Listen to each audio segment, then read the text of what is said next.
Good evening students. बेटा आज topic है हमारा modern education system of India. India के एजुकेशन सिस्टम के बारे में बात करेंगे यहाँ पर। ठीक है, तो करें education in the modern period. ये टॉपिक है आपका 18th सेंचुरी की बात करेंगे, the beginning of modern period. जो मॉडर्न पीरियड आपका शुरू हुआ था वो 18th सेंचुरी में शुरू हुआ था। कहने कि भाई अगर हम सारे एस्पेक्ट्स देखें सोशल लाइफ के इंडिया के, तो बहुत सारे ट्रेडिशनल फीचर्स जो हैं वो चल रहे थे इस सेंचुरी में, और वो फील्ड ऑफ एजुकेशन तक भी कंटिन्यू रहे। तो जो ओल्ड फेमस सेंटर है हायर लर्निंग का, वो तक्षशिला नालंदा, विक्रमशिला जो भागलपुर के पास थे, नॉर्थ बंगाल में जगदाल में, और काठियावाड़ में वल्लभी, और कांची साउथ के अंदर।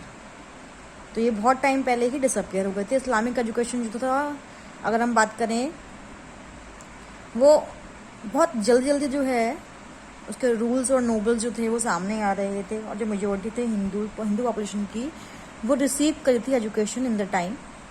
Honoured institute with the growth of vernacular literature by studied their classical works. There is not country wrote Thomas in 1891 में थॉमस ने लिखा, there is not country where the love of learning had early an origin or has exercised so lasting and powerful influence। ये Thomas ने कहा। According to him, उन्होंने कहा कि England in the English found in India, की जो English India में पाई जाती है, a wide spread style of elementary education and higher education of which the former was mainly practical while the latter mainly literary and philosophical and religious. मतलब पहले वाली जो थी वो खाली फॉर्मर थी, वो खाली प्रैक्टिकल में आती थी, लेकिन जो बाद में आई वो लिटरेरी भी थी, फिलोसफिकल भी थी और रिलीजियस भी थी। 150 साल बाद जो ब्रिटिश इन्वॉल्व हुए ट्रेड में, कॉन्सिक्वेंट में इंडिया के अंदर, उन्होंने मेंटेन किया distance from all kind of cultural activity. उसके अंदर आपका एजुकेशन भी था। जो बिगिनिंग हुआ, शुरुआत हुई ओरिएंटल स्कॉलरशिप की, वो वॉरेन हेस्टिंग्स ने शुरू की थी 1781 में, जब उन्होंने कलकत्ता मद्रास जो है वो स्टार्ट किया था। 11 ईयर्स लेटर, 11 साल बाद 1792 में जोनाथन डंकन थे, वो जो कि एक वाराणसी रेजिडेंट थे, उन्होंने स्टार्ट किया संस्कृत कॉलेज, ताकि वो नेटिव हिंदूज को जो है एजुकेट कर सकें, ताकि वो यूरोपियंस को असिस्ट करें। तभी क्या हुआ है, क्रिश्चियन मिशनरी जो थे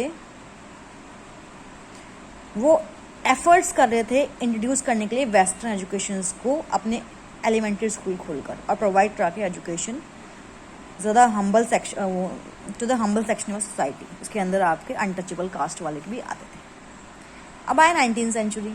तो 19th सेंचुरी में क्या हुआ कि जो पहला हाफ था 19th सेंचुरी का, उसको हम पीरियड ऑफ एजुकेशनल एक्सपेरिमेंट कहते हैं। जो ईस्ट इंडिया कंपनी था, east India companies charter act 1813, उसने इनेबल किया कंपनी को कि वो सेट करे 1 lakh rupees for revival and improvement of literature and the encouragement of learned natives of India, and for the introduction and promotion of a knowledge of science among the inhabitants of the British territory in India।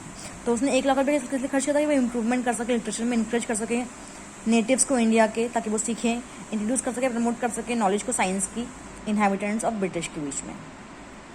एक debate हुआ between the orientalist and the Anglicist, जिसको final settle किया गया मास्कुलस minutes और बेंटिक्ट resolution of 1835 के through. और ये decide किया गया कि जो फंड थे वो यूटिलाइज होंगे प्रमोट करने के लिए यूरोपियन लिटरेचर एंड साइंस को। विलियम बेंटिक्ट ने इंग्लिश को अडॉप्ट किया ऑफिशियल लैंग्वेज के तौर पर गवर्नमेंट के लिए, और लॉर्ड हार्डिंग ने 1844 में डिसाइड किया कि वो ग्रांट करेंगे एम्प्लॉयमेंट इंडियंस को जिन्होंने इंग्लिश एजुकेशन ली है। वुड्स ने डिस्पैच के 1884 में अंडरलाइन किया ऑब्जेक्टिव ऑफ एजुकेशन पॉलिसी, जिसके अंदर था diffusion of the improved art, science, philosophy and literature of Europe English के थ्रू, और कोई और इंडियन लैंग्वेज के through as a medium. Dispatch ने सजेस्ट किया कि जो यूनिवर्सिटीज थे उसको बॉम्बे में सेटअप किया जाए, मद्रास में और कलकत्ता में। बॉम्बे आज मुंबई है, मद्रास आज चेन्नई है, कलकत्ता आज कोलकाता है। इन्होंने प्राइवेट एंटरप्राइज को डेवलप करने की बात कही, system of grant and aid, training teachers in the school, women's education, और बहुत सारी बातें कही।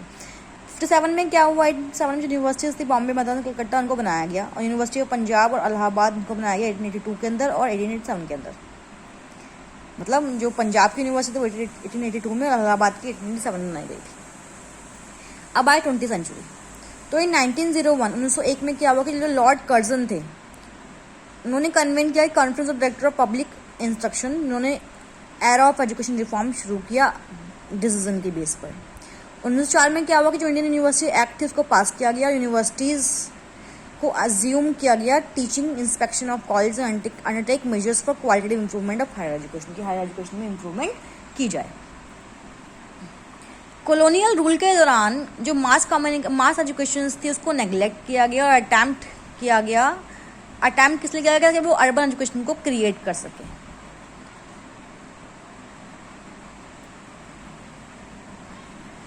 एग्जामिन सिस्टम जो था वो हाई स्कूल में भी था और यूनिवर्सिटीज में भी था। जो इम्पैक्ट था इंग्लिश एजुकेशन का बहुत इवन नहीं था। Literacy and education were more wide spread in town than in village, मतलब गाँव से ज़्यादा टाउन में जो है ये पढ़ाई लिखाई ज़्यादा मायने रखते थे। जो पॉजिटिव एस्पेक्ट था वो यह था कि it produced a breed of educational political leaders and social reformers who played important role in the freedom struggle. मतलब इन लोगों यूनिवर्सिटी का फायदा क्या हुआ कि इसमें जो है लोगों को पढ़ना सिखाया, उन्होंने एजुकेटेड जो है एक पूरी जनता खड़ी करी जिसने आगे जाके कंट्री के लिए फ्रीडम स्ट्रगल्स किए थे। अब आया impact of English education. English education का क्या इम्पैक्ट रहा? तो कहते the British encourage the teaching of English language in schools, कि ब्रिटिश ने इंकरेज किया इंग्लिश लैंग्वेज को स्कूल्स में, कॉलेजेस में, क्योंकि उनको लोग चाहिए थे काम करने के लिए एडमिनिस्ट्रेटिव ऑफिस के अंदर, क्लर्क के तौर पर या बाबू के तौर पर। इन्होंने जो है हेल्प किया कि वो क्रिएट कर सके एक नई क्लास लोगों की, जो इन्होंने बाद में हेल्प की थी गवर्नेंस में और कंट्रोल करने में बहुत सारे एस्पेक्ट्स को एडमिनिस्ट्रेशंस के इंडिया के अंदर। रिजल्ट करने के लिए जो क्रिश्चियन मिशनरीज थी जो इंडिया में आए थे, उन्होंने स्टार्ट किए थे अपने स्कूल्स जहाँ पर इंग्लिश पढ़ाई जाते थे। और ऐसे बहुत सारे स्कूल्स इंडिया के अंदर आज भी जो उस टाइम में खुले हुए थे। एक स्कूल जो है वो है प्रेजेंटेशन कॉन्वेंट इन दिल्ली, जो भी आज भी चल रहा है और अच्छी एजुकेशन दे रहा है। बहुत सारे इंडियंस जो हैं वहाँ भेजे जाते हैं, इंडियंस के बच्चे वहाँ पढ़ते हैं। कहीं टीचिंग ऑफ इंग्लिश जो है वो इनकरेज की गई ब्रिटिश रूलर के थ्रू, ताकि वो अपने इंटरेस्ट को पा सकें, प्रूव कर सकें कि भाई ये जो है इंग्लिश जो है यूज़फुल है इंडियंस के लिए। अलग तरीके से जो लोग रहते थे इंडिया के अलग अलग पार्ट में वो अलग अलग लैंग्वेज जानते थे, बोलते थे, लेकिन कोई भी लैंग्वेज जो है वो समझ नहीं पाते थे। ऐसे कोई लैंग्वेज नहीं थी जो सब लोग समझते थे। तो जो इंग्लिश का यूज़ था इंडियंस के थ्रू, उनको एक लैंग्वेज मिली जो ऑल ओवर द कंट्री सब लोग जानने लगे।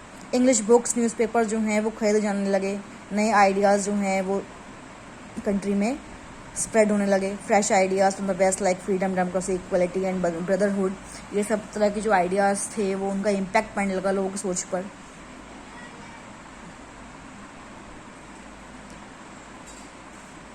नेक्स्ट आया education in post independence India. अब इंडिया जो है आज़ाद हो गया तो उसके बाद एजुकेशन सिस्टम में क्या बदलाव आया और क्या रिफॉर्म्स किए गए। तो कहीं तक हम जानते हैं कि हमें जो इंडियन से आज़ादी मिली वो 1947 में मिली थी। जो रिस्पॉन्सिबिलिटी थी प्लानिंग की एजुकेशन के लिए हमारे लोगों के लिए, वो गिरती चली गई इंडियन गवर्नमेंट में फ्री इंडिया के अंदर। तो अपने गोल्स को अचीव करने के लिए personal, economic, social, political and cultural development के लिए बहुत ज़रूरी था कि हम अप्रोप्रिएट प्रोविजन करें इंटीग्रेटेड प्रोग्राम ऑफ एजुकेशन के लिए लोगों के लिए, ताकि वो पढ़ लिख सकें, अपने लेवल को बढ़ा सकें, डेवलप कर सकें इंडिया को, लिंग्विस्टिक डिफ्रेंशिएट आ सके, सोशल एंड कल्चरल एट्रीब्यूट्स हो सकें। तो कहना अगर एडिक्वेट मेजर्स जो हैं वो नहीं लिए गए एजुकेशन को स्प्रेड करने के लिए, इकोनॉमिक इनइक्वलिटी, रीजनल इम्बैलेंस और सोशल इंजस्टिस के लिए, can widen further resulting in the building up of tension in society, की मतलब इसकी वजह से क्या होगा, टेंशन स्प्रेड हो सकती है। इसीलिए 1966 में जो रिपोर्ट आई थी एजुकेशन कमीशन के 60% में, इसको हम कुठारी कमीशन भी कहते हैं, उसने रेफर किया एजुकेशन को as the instrument of peaceful social change, कि अगर हमें सोसाइटी में पीसफुल चेंज लाना है तो हमें एजुकेशन को प्रमोट करना पड़ेगा। और अंत में क्या होगा, जो कॉन्स्टिट्यूशनल अमेंडमेंट था 1976 का, उसने education in the concurrent list इसमें इंक्लूड किया। Centres and states both assume joint responsibility of education. आगे आ रहा है आपका एलिमेंट्री एजुकेशन। तो करें एलिमेंट्री एजुकेशन जो है वो बहुत क्रूशियल स्टेज ऑफ एजुकेशन थी। पहले 8 साल की स्कूलिंग जो है यहाँ पे थोड़ा सा उसमें मिटा हुआ है, इसमें आप देख लेना क्या है क्या नहीं है। तो यहाँ पे क्या हुआ कि 1st to 8th क्लास की जो स्टडी थी इस पे उसको जोर दिया गया, उसको स्किल्स करना था, ठीक है, बच्चों को जो है डेवलप करना था, उनकी पर्सनैलिटी को, उनके एटीट्यूड्स को, सोशल कॉन्फिडेंस को, हैबिट्स को, लाइफ स्किल्स को, कम्युनिकेशन स्किल्स को लोगों की। जो कॉन्स्टिट्यूशन था उस अंडर आर्टिकल 45 ने प्रोवाइड कराया state to introduce compulsory and free education for the children up to the age of 40। ये हम पहले पढ़ चुके हैं। जो एलिमेंट्री स्कूल का पीरियड था इसको अब period of free and compulsory education schooling के नाम से भी जाने लगा, ठीक है। तो इसमें जो है तो national policy on education 1996 emphasise the thrust areas elementary will be, कौन कौन से रहे areas, universal access and enrolment रहा इसके अंदर, universal retention of children up to 14 years of age in the school, substantial improvement the quality of education to enable all children to achieve essential level of learning, और सर्व शिक्षा अभियान हम पढ़ चुके हैं, वो भी इसके अंदर इंक्लूड था। अब आया सेकेंडरी एजुकेशन एलिमेंट्री के बाद। तो सेकेंडरी स्कूल जो है एक पीरियड था इंटेंस फिजिकल चेंज का, इन्फॉर्मेशन ऑफ आइडेंटिटी का, इसको हम period of intense vibrancy and energy के नाम से जानते हैं। There has been a phenomenal expansion of secondary education, phenomenal expansion secondary education का इसके अंदर, जिसमें इंडिपेंडेंस से, और इसने जो है 14 to 18 ईयर्स के बच्चों को कवर अप किया। और 2001 के अकॉर्डिंग जो सेंसस थे 88.5 मिलियन स्टूडेंट्स जो हैं सेकेंडरी एजुकेशन में एनरोल उनका हुआ था। तो जो एनरोलमेंट फिगर थी उसमें 31 मिलियन ऑफ बच्चे जो हैं वो अटेंड कर रहे थे स्कूल 2000 से 2002 में, मतलब 2001 से 2002 का सेशन जो था उसमें 31 मिलियन स्टूडेंट्स जो हैं वो एनरोल हो चुके थे। तो जो एक इंक्रीज था वो देखने को मिला कि बच्चे जो हैं वो ज़्यादा एनरोलमेंट ले रहे हैं, लेकिन जो नंबर ऑफ टीचर्स थे वो कम थे। तो ये बहुत ज़रूरी था कि जो एक अच्छा टीचर पीपल रेशियो जो है प्रोवाइड करवाया जाए बच्चों को अच्छी क्वालिटी एजुकेशन के लिए। तो कह रहे हैं anyone in India who wishes to pursue secondary education is allowed to do so, not more than half of those who pass the upper primary stage join the secondary class, मतलब जो बच्चे upper primary school में थे उसके आधे भी जो है सेकेंडरी स्कूल क्लासेस में नहीं जा पा रहे थे। तो SSA के बाद एलिमेंट्री स्टेज में सेंट्रल गवर्नमेंट ने जो थे उसने कुछ गोल्स को अचीव किया।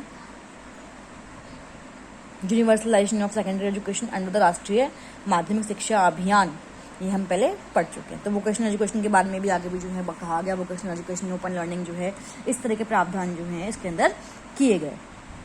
इंजीनियरिंग नॉन इंजीनियरिंग ट्रेड्स जो है वो मार्केट में लाई गई मार्केट के अंदर, और मिशन स्टार्ट किया गया national skill development mission and training. तो ये था आपका क्या modern management system of India. आगे का जो टॉपिक है वो है आपका right a detail note on education for technological empowerment. Technological empowerment